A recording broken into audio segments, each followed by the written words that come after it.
দুটো ডিম আর দুধ দিয়ে মজাদার মিষ্টি রেসিপি বানিয়ে নিলাম। তো চলুন ভিডিওটা প্রথম থেকে শুরু করে নেওয়া যাক।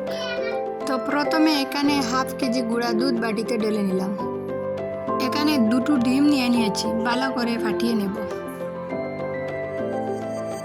তারপরে গুঁড়া দুধের মধ্যে সামান্য লবণ দিয়ে দেব। তারপরে গুঁড়া দুধের মধ্যে লবণ আর বেকিং সোডা দিয়ে দেব। বেকিং পাউডার দেওয়ার পর ভালো করে ডিম দিয়ে মেখে নেব। ওইগুলো মেখে নেওয়ার জন্য হাতে সামান্য তেল লাগিয়ে নেবেন। ডোটা ভালো করে ডলে নেওয়ার পর কিছুক্ষণ রেস্টে রেখেছিলাম। আবারও সামান্য হাতে একটু তেল লাগিয়ে নিলাম। ডোটাকে এখন লম্বা লম্বা সাইজে হাতে করে ডলে নিয়েছি। মাঝখানে কিছুটা ময়দাও দিয়েছিলাম, ওইটা স্কিপ হয়ে গেছে।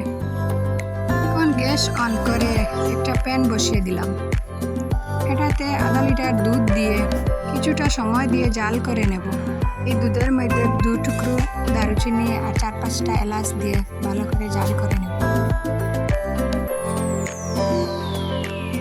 এই সময় খেয়াল রাখবেন দুধটা যেন নিচে লেগে না যায়। এখন এই মিষ্টিগুলাকে একটা একটা করে দিয়ে দেব।